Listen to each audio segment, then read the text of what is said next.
Piny owacho mar kaunti ma Siaya kokalo bad migao mar limbe oyango okang' mar jiwo limbe kaunti no koting'o limo moko kuom miere mantiere kaunti no.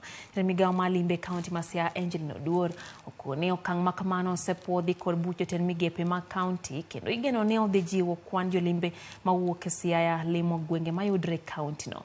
Kolose odiochieng' weche limbe manyotimore Mzungu e sub kaunti ma Bondo, Oduor kone giseyango miere 22 ma jolimbe nyalo jote.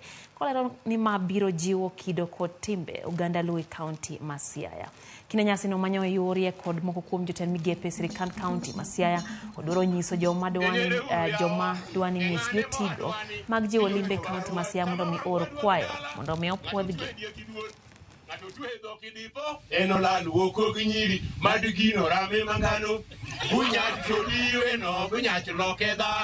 Within the county government of Siaya, and I can say we are delighted as a department.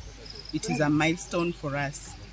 Homestay practitioners have been doing it without guidelines, and I'm also happy to report that yesterday during our cabinet sitting, I introduced a paper on the guidelines, homestay guidelines in Siaya County, and it was passed by my colleagues, and now we have guidelines on the homestay within Siaya County. I'd like to say that this is a very simple concept, and all of us, any one of us, can be able to do it as long as you meet the threshold, which are very minimum requirements.